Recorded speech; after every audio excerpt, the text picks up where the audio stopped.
Welcome back to my channel ఓ ఇంటి యజమాని. మా పాప వాళ్ళ స్కూల్లో ఒక ఫ్యాన్సీ డ్రెస్ కాంపిటీషన్ ఉంది. మా పాపని ఇందిరాగాంధీగా ప్రజెంట్ చేయమన్నారు.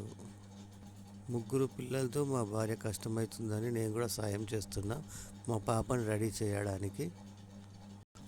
90s కిడ్స్కి గుర్తుకొచ్చేది జెండా వందనం అనగానే చాక్లెట్లు, బిస్కెట్లు, స్కూల్లో ప్రోగ్రాంలు, టీచర్ల ఉపన్యాసాలు, లీడర్ల స్పీచ్లు ఇవే ఉంటాయి మన కాలంలో.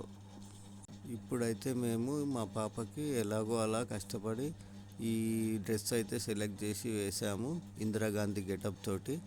మీరు చూడండి ఎలా ఉందో. వైట్ హెయిర్ కోసము మా పాపకు ఇందిరాగాంధీ అదే గెటప్లో జుట్టుంది కాబట్టి వైట్ హెయిర్ కోసం వైట్ బొట్టు సీసా యూస్ చేసాము మా పాపకి. చూడండి ఎంత బాగా వచ్చిందో. సింపుల్గా ఎలా రెడీ అయిందో చూడండి, ఎంత హ్యాపీగా కూర్చుందో చూడండి. మరి కొత్త మూమెంట్ కోసం వాళ్ళ స్కూల్లో గెటప్ వేస్తుంది మా పాప ఫస్ట్ టైం, అది కూడా ఇందిరాగాంధీ గెటప్ తోటి. ఎలా ఉంటుంది, ఆమెనే స్పీచ్ చూసుకోవాలి. ఇందిరాగాంధీ మన ఫస్ట్ ప్రైమ్ మినిస్టర్ కాబట్టి ఆమె చేసిన పనులన్నీ మా భార్య మా పాపకు రెడీ చేసుకుంటూ మరి మైండ్లో కూర్చోబెడుతుంది. ఆమె ఇప్పుడు పోయి ఈ గెటప్లో ఆమె స్పీచ్ చెప్పాలి. ఆ ఏజ్కి ఏం స్పీచ్ చెప్తుందో, ఆ గెటప్ని ఎలా మెయింటైన్ చేసుకుంటుందో తర్వాత చూడాలి. ఇక మాకు కూడా ఒక కొత్త ఎక్స్పీరియన్స్లా అనిపిస్తుంది మా పాపను రెడీ చేయడము. ఫస్ట్ టైం గెటప్ వేస్తుంది కాబట్టి మేము కూడా ఎగ్జైట్గానే ఉన్నాము. చూడాలి మళ్ళీ ఆమె ఏ పొజిషన్కి వస్తుందో, ఎట్లా చేస్తుందో. మా నాన్నగారు కూడా కూర్చొని మా పాపకు అదే చెప్తుండు.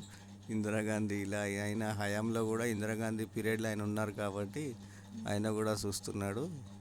మా పాపని ఇలా రెడీ చేయాలని కూడా కొంచెం సజెషన్స్ ఇచ్చుకుంటూ మా పాపకు, మా భార్యకు, మా నాన్నగారికి మంచి టైంపాస్గా అయింది, ఒక పండుగ లెక్క.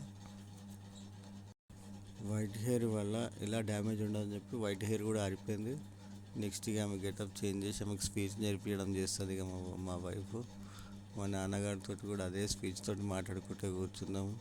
ఈ డిస్కషన్ కోసం మేము నైటే ఆలోచించుకొని మార్నింగ్ నుంచి ప్రిపేర్ చేస్తున్నాము. ఆమె స్కూల్ కోసం అని చెప్పి ఇక టిఫిన్లు కూడా చేయలేదు, ఆమె వెనుకనే పడుతుంది మా వైఫ్. పిల్లలకు ఏ గెటప్ వేసినా కూడా పిల్లల్ని కొంచెం మనం జాగ్రత్తగా చూసుకుంటాం కాబట్టి కాటుక కూడా పెట్టండి, అది కూడా మన జాగ్రత్త ప్రకారమే చెప్తాం కదా, దాన్ని కూడా జర ప్రిఫరెన్స్ చేసి పెట్టండి. జర ఏది ఉన్నా కూడా మనకైతే ఇక చిన్న పాప కదా, మాకు కూడా కొంచెం భయం ఉంటుందని మా పెద్ద పాప కూడా వచ్చి చూసి వెళ్ళిపోతుంది. మా పాపకు కూడా ఎడమ కాళ్ళకి కాటుక పెట్టి మరి ఏదో మన భయం